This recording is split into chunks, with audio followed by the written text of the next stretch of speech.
Evidence for the theory of continental drift was first proposed in 1912 by German scientist Alfred Wegener. He noticed that identical fossils were discovered oceans away from each other. Paleontologist Professor Mark McMenamin of Mount Holyoke College in Massachusetts is an expert in fossil records. Wegener noted that a freshwater organism cannot cross a salty sea. And so if you find the fossils of a freshwater organism or a land creature on two continents that are now greatly separated by distance, they must once have been closer together.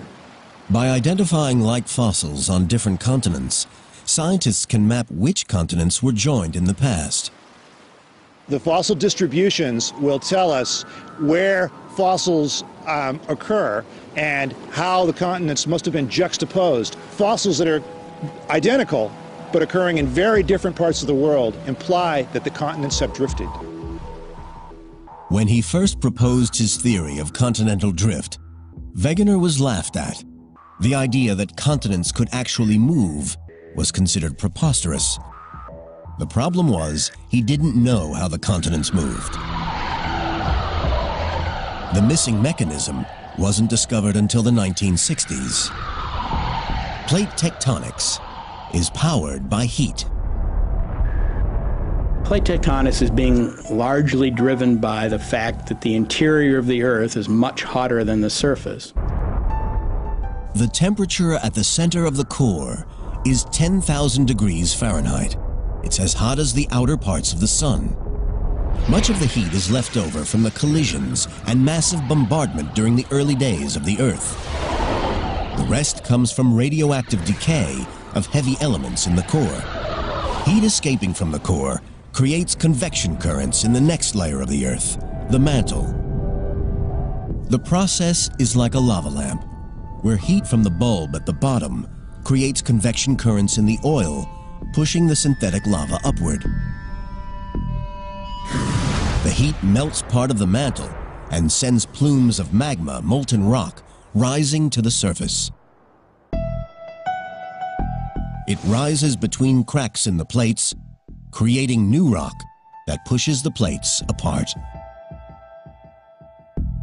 I think that plate tectonics is virtually inescapable on this planet. It's an exceedingly efficient way to cool the interior of the Earth. This formation of new rock splits apart and separates the plates and the continents sitting on them. Today, the majority of this new rock forms under the sea, creating vast interconnected volcanic mountain ranges that extend through all the major oceans of the world. One range can clearly be seen at the bottom of the Atlantic Ocean, along the Mid-Atlantic Ridge.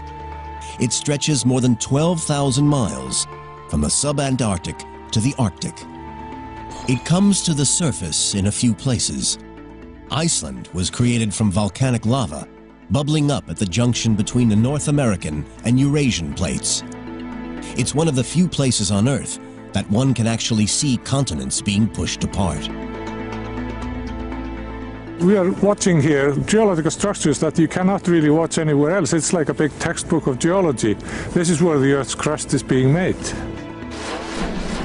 Paul Einarsson, professor of geophysics at the University of Iceland, monitors the mid-ocean ridge where the continental plates are splitting apart. The ridge in Iceland is almost 3 miles wide. On one side is the North American plate, on the other side, the Eurasian plate. The rift here grows as new rock forms at its center, pushing North America and Europe away from each other. The Atlantic Ocean widens, and the two continents drift apart. Eventually, the Atlantic could become as big as the Pacific. To measure how fast they're splitting, Einarsson takes global positioning system readings at specific points along the plate margin. We put the antenna right on top of the point, and then we can calculate the exact position of this point in the world with respect to the center of the Earth. Although the ridge appears calm and there's no magma rising to the surface, Einarsson's measurements show that the two continents are drifting apart by around an inch a year. So by the end of the century, Europe and America will be almost 8 feet further apart. The movement in Iceland is typical of the processes shaping the continents since their birth 4.4 billion years ago. It's part of the great cycle of the Earth's continents. The new crust, created at the mid-ocean ridge, moves away, cools, and eventually sinks back into the Earth. When the first protocontinents formed, there were several interconnecting tectonic plates, constantly bumping and grinding against each other, pushing the new land over the planet. Today, the Earth has over a dozen plates, some colliding together, some moving apart. They are powerful enough to move a continent the size of North America over 3,000 miles in 200 million years. That's 15 miles every million years. The Earth, 3.4 billion years ago, and plate tectonics pushes the protocontinents together. They combine to form ever larger tracts of land. Scientists suggest that cratons combine with other cratons to form a supercontinent, a huge continuous stretch of land. It's called Valbara. Scientists are unsure of its exact shape or size, as only a few pieces, like the craton in South Africa, still remain. But Valbara's days are numbered. A rising plume of heat is growing beneath it. It's about to rip the world's first supercontinent into pieces.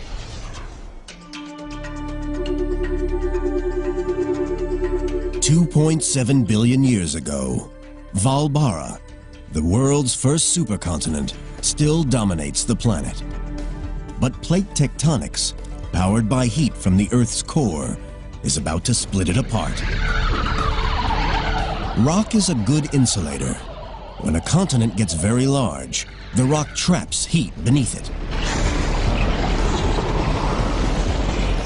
As it gets hotter and hotter, a plume of superheated magma builds up beneath the giant continental mass. The temperature continues to rise, and pressure in the mantle increases. Eventually, the crust can no longer contain the pressure, and the hot lava breaks through, ripping the land apart. You can see this process happening today in Africa.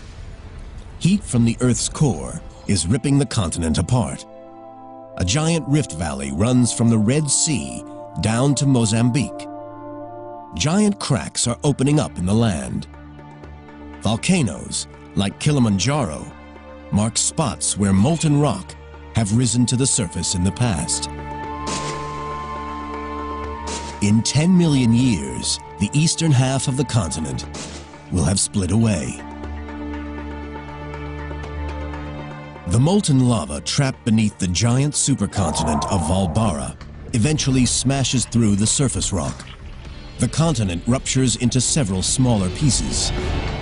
These bits of land sail across the Earth. But nobody knows what happens to them or what the planet looks like at this time. The Earth is entering the Dark Ages. It is over 2.5 billion years since it was formed. It will be over 1 billion years before another supercontinent forms.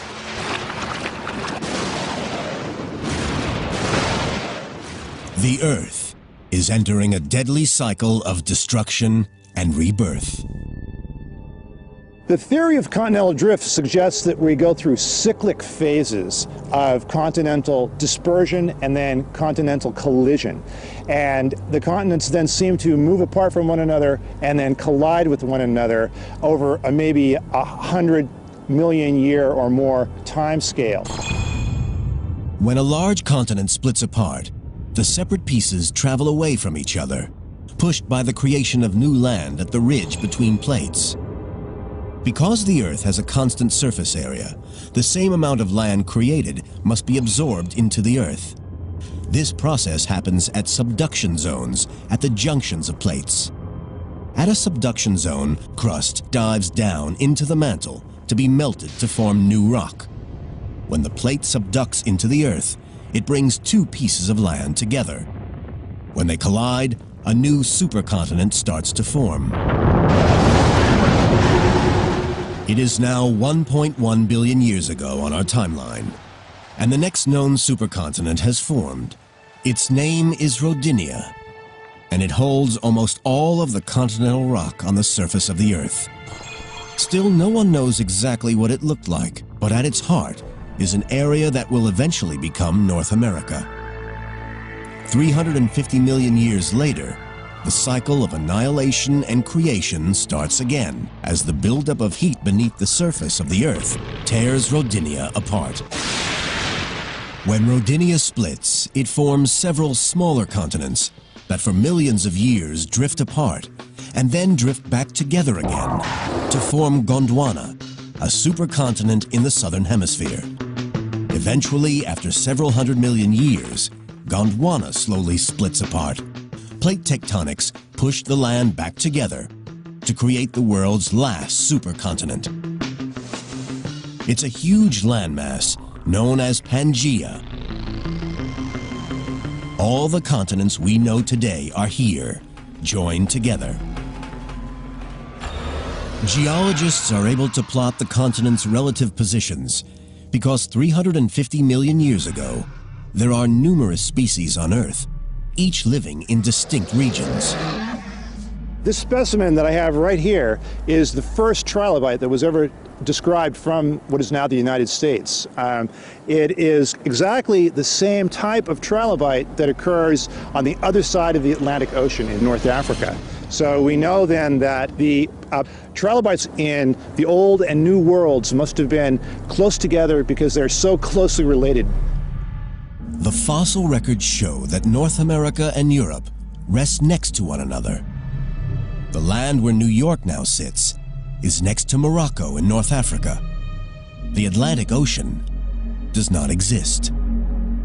The east coast of South America nestles against the western coast of Africa, while Australia, India, and Antarctica are joined to the southeast of Africa. If we want to look at a picture of the world 250 million years ago, we're going to look at a world in which a four-footed creature could walk from one end of this landmass to the other. Pangaea is one giant continuous landmass. It not only makes the world look very different, it also has a dramatic effect on climate. Because much of the land is located far from the sea, the climate of the interior changes radically from season to season. It gets very hot in the summertime and extremely cold in the winter. You don't have the moderating influence of the ocean that we have today. So it's a very different world. And it's a world that in some ways is harsher and less hospitable, at least to life on land. It's thought that the climate change caused by Pangaea's formation may have played a role in one of the largest mass extinctions on Earth. This event, known as the Permo-Triassic mass extinction, wipes out about 90% of all life on Earth. It's been called the mother of all mass extinctions. I would consider that the formation of Pangaea, with its climate worsening effects, to be a contributing factor, however, and not the sole cause of the mass extinction. 250 million years ago, and the supercontinent of Pangaea is breaking up. The continents we know and recognize today begin to take shape. Over the next tens of millions of years, South America drifts away from Africa, North America away from Europe. Australia splits off from Antarctica and heads north to warmer climes. The positions of our continents are becoming familiar, although their distinguishable features are not. The world's vast mountain ranges, the Alps and Himalayas, and its great valleys, like the Grand Canyon,